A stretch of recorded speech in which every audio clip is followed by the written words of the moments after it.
Número 5. We Will Rock You.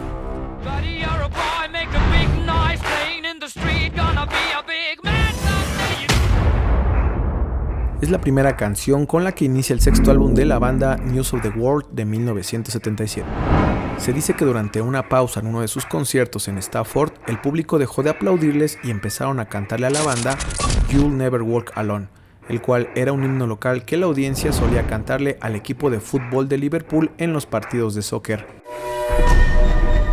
La banda se quedó completamente atónita, ya que no podían continuar tocando, y a pesar de que al principio les resultó molesto, cambiaron su forma de pensar y buscaron aprovechar esa energía del público para hacerlos participar. La canción no lleva batería y mantiene una estructura de 2 pisotones, una palmada y una pausa como ritmo de percusión corporal. Cuando se interpreta en vivo, la canción suele ir seguida de We Are the Champions, ya que fueron diseñadas para escucharse juntas.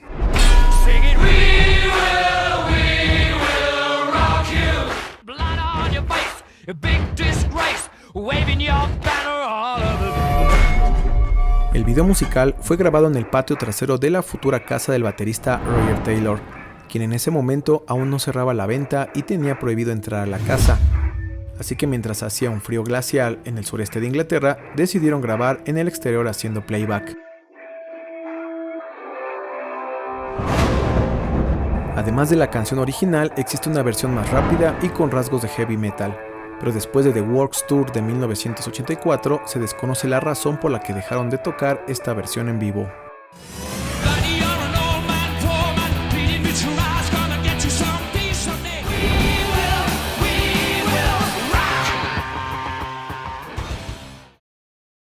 Número 4. Under Pressure.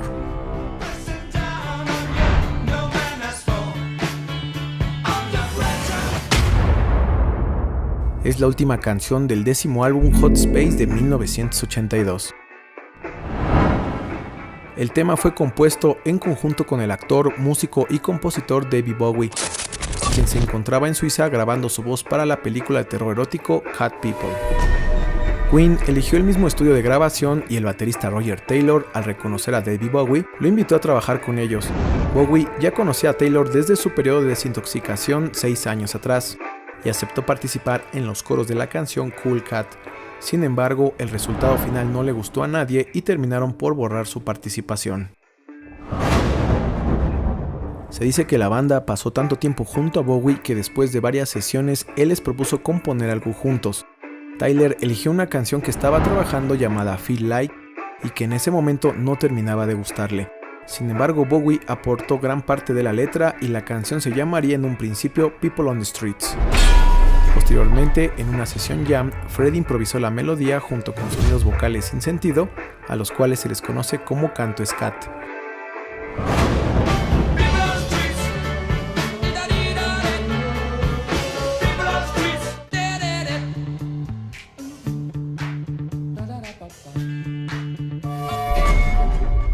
De acuerdo con Brian May, grabar la canción fue difícil ya que todos eran muy precoces al aportar ideas, al igual que David Bowie, y al momento de cantar, Freddie y Bowie se enfrentaban de manera feroz por destacar. De igual forma, el guitarrista confirmó que el característico riff del bajo originalmente fue compuesto por John Deacon y se componía de 6 notas iguales y luego una nota un cuarto más baja. Sin embargo, los integrantes salieron a cenar a un restaurante y cuando regresaron, el bajista ya no recordaba el riff y al tratar de ejecutarlo, Bowie lo corregía diciéndole que así no era y cambiaba el arreglo.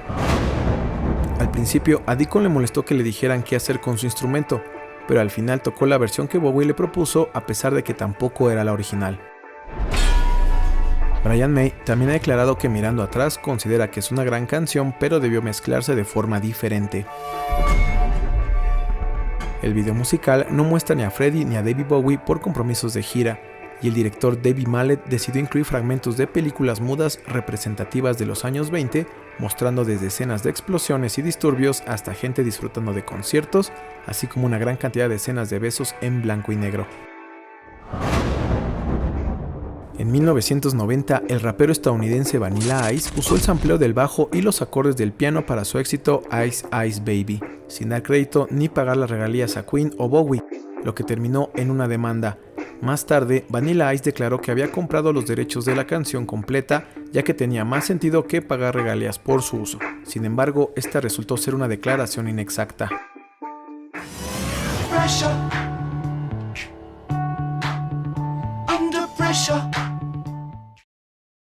Número 3. Another One Bites the Dust.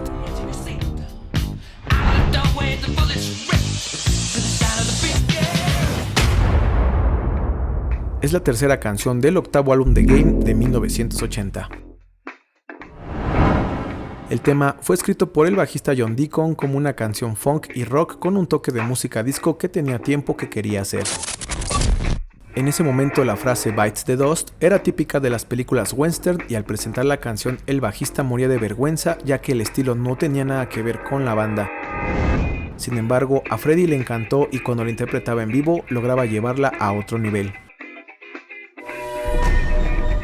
Michael Jackson, quien era gran fan y amigo de Freddie Mercury, asistió a uno de sus conciertos en Los Ángeles y al ver esta canción fue al backstage para decirle a su amigo que la lanzara como sencillo. Él decía que la banda necesitaba un tema bailable y que podía ver en esta canción un éxito seguro que pondría a bailar hasta los gatos, y que estarían locos si no la lanzaran como sencillo. Al principio, Brian May y Roger Taylor estaban en contra de hacer música disco y no estaban cómodos con la canción. Pero después de lanzar el sencillo, vieron que en ese año rápidamente se colocó y permaneció en los primeros 10 lugares en la lista de Billboard durante 31 semanas, más que cualquier otra canción en 1980.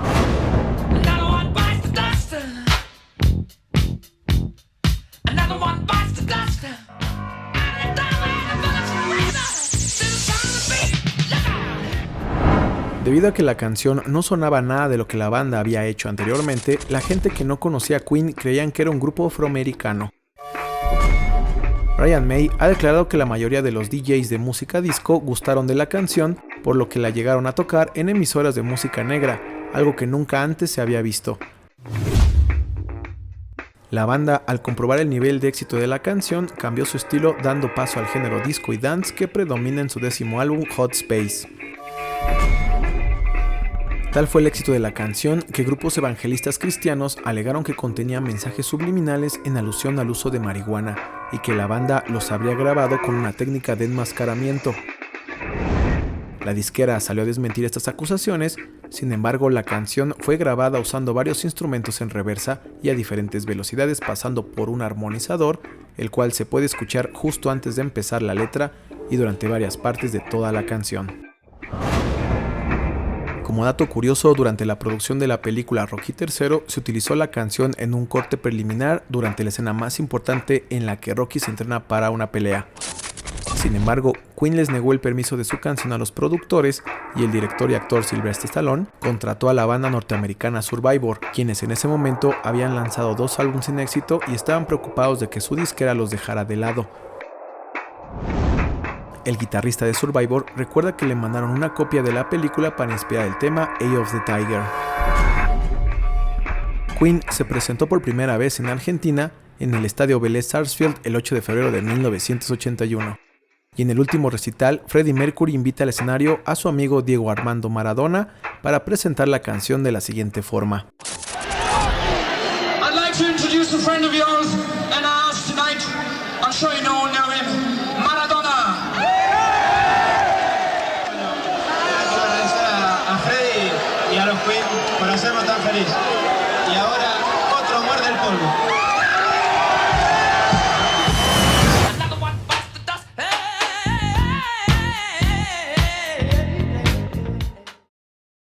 Número 2. Don't Stop Me Now.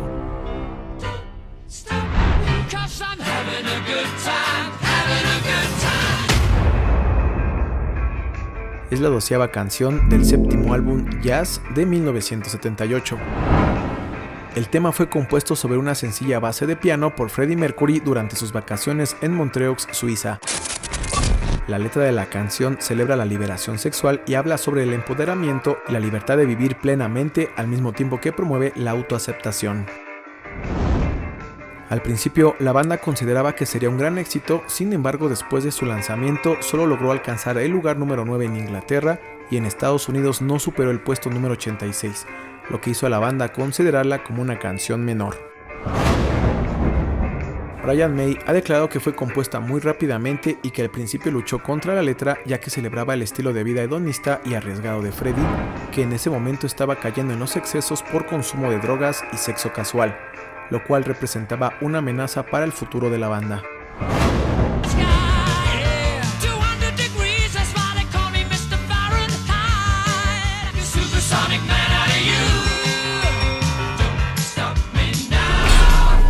La canción nunca fue interpretada en vivo en Estados Unidos ni durante el concierto tributo a Freddie Mercury en el estado de Wembley de 1992. Sin embargo, la crítica le atribuye un renacimiento al tema en 2004, cuando fue incluido en la banda sonora de la película Shaun of the Dead, en donde presentó la canción a una nueva generación de oyentes como la ironía de una canción muy alegre en escenas de extrema violencia. A partir de ese momento, la canción empezó a ser utilizada para diferentes anuncios publicitarios, programas de televisión y videojuegos, logrando formar parte de la cultura pop hasta convertirse en una de las canciones más populares de Queen en la actualidad, y que en 2019 llegaría a eclipsar canciones de The Rolling Stones, U2 y Led Zeppelin, con más de 500 millones de reproducciones en Spotify. En 2015, Jacob Jolig, neurocientífico de la Universidad de Groningen en Holanda, publicó un estudio sobre las canciones pop de los últimos 50 años que generan mayor felicidad en el público de acuerdo con la neurociencia, llegando a publicar una lista de las 10 canciones más alegres de la historia y en donde el tema Don't Stop Me Now aparece en el número 1, superando otras canciones populares como Dancing Queen de ABBA, Uptown Girl de Billy Joel, Girls Just Want to Have Fun de Cyndi Lauper, etc.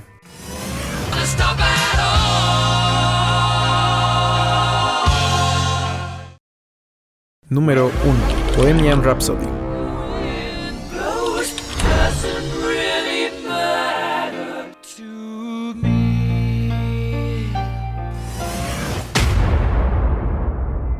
Es la canción número 11 del cuarto álbum de estudio Night of Opera de 1975.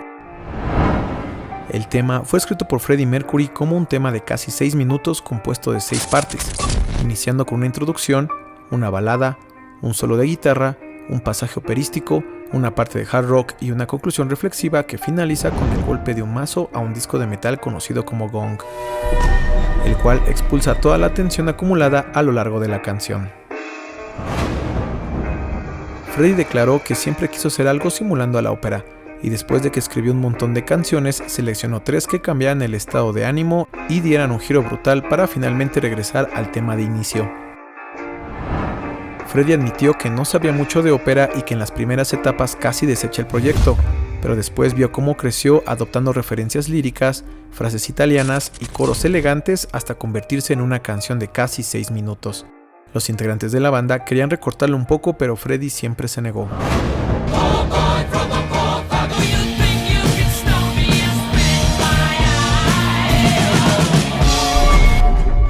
El guitarrista Brian May recuerda que mucho del material de la banda se creaba en el estudio excepto esta canción, ya que estaba toda en la mente de Freddie y no sabían mucho sobre ella, pero al ver cómo los dirigía les pareció que sería una canción intrigante, original y digna de trabajarse. El tema se ensayó durante 3 semanas y luego fue grabado en 4 estudios diferentes. La sola sección de ópera demandaba trabajar las partes vocales de 10 a 12 horas al día, sobregrabando en la misma cinta casi hasta desgastarla, logrando así obtener 180 grabaciones individuales que superpuestas daban el característico sonido al coro. De acuerdo con el baterista Roger Taylor, al combinar sus voces formaban un muro de sonido con un amplio rango vocal. Brian May podía cantar bastante grave, Freddie Mercury tenía una poderosa voz en medio tono y Taylor era bueno en las partes agudas. La sección de ópera tardó alrededor de 3 semanas en terminarse. El productor Thomas Baker dijo que cada vez que Freddie agregaba un Galileo a la letra, él tenía que agregar otro pedazo de cinta al carrete. Recientemente, en 2023, se descubrió que la canción tendría otro nombre, ya que en una subasta de casi 1500 objetos personales de Freddie Mercury, se encontraba un borrador con parte de la letra y el título Mongolian Rhapsody. La palabra Mongolian fue tachada y arriba fue corregida por la palabra Bohemian. Las dos son regiones muy diferentes y fueron escritas sobre una hoja membretada de la extinta aerolínea británica de Midland. El New York Times llegó a interesarse ampliamente por el significado de la letra a pesar de que Mercury se negó a explicar su composición. Brian May ha llegado a comentar que Freddie nunca les explicó la letra, pero creían que puso mucho de sí mismo en la canción y recuerda que Freddie era una persona muy compleja. Se le veía muy feliz por fuera, pero las dificultades de su infancia lo perseguían. De acuerdo con Sheila Whitley, musicóloga inglesa y catedrática de la Universidad de Salford, Freddie Mercury llegó a un punto de no retorno en su vida personal, ya que después de vivir 7 años con Mary Austin, tuvo su primera relación amorosa con un hombre durante la composición de Bohemian Rhapsody. Ella sugiere que la canción revela ese estado emocional de Mercury. Cuando la banda lanzó el cassette de grandes éxitos de 1981, se incluyó un folleto con la letra y explicaciones de las canciones. Para Bohemian Rhapsody se mencionaba que trataba de un joven que ha matado accidentalmente a alguien y vendió su alma al diablo. La noche antes de su ejecución invoca a Dios y con la ayuda de los ángeles recupera su alma. En 1992, el actor y comediante Mike Myers produjo y actuó en la película cómica Wayne's World. Y en la escena donde el protagonista escucha una canción con sus amigos dentro de un auto, la dirección quería incluir un tema de Guns N' Roses. Ellos sentían que la audiencia joven se identificaría con la banda. Sin embargo, Mike Myers les exigió incluir Bohemian Rhapsody y a pesar de que al principio no creían que el tema, ya considerado como rock clásico, fuera a funcionar, después de incluirla notaron que las nuevas generaciones quedaron encantadas con la música de Queen y muchos descubrieron a la banda a partir de esa escena. De acuerdo con Brian May, el personal de la película le mostró a Mercury la toma del headbanging y Freddie, al encontrarla divertida, aprobó su uso en la canción. Hay un dato curioso en la película biográfica Bohemian Rhapsody del 2018, cuando el personaje del ejecutivo de la disquera que no confía en el éxito de la canción le menciona a Mercury que no es una canción que los adolescentes puedan escuchar a todo volumen en su auto mientras mueven la cabeza. El actor es el mismo Mike Myers, haciendo una referencia a la escena de su película Wayne's World.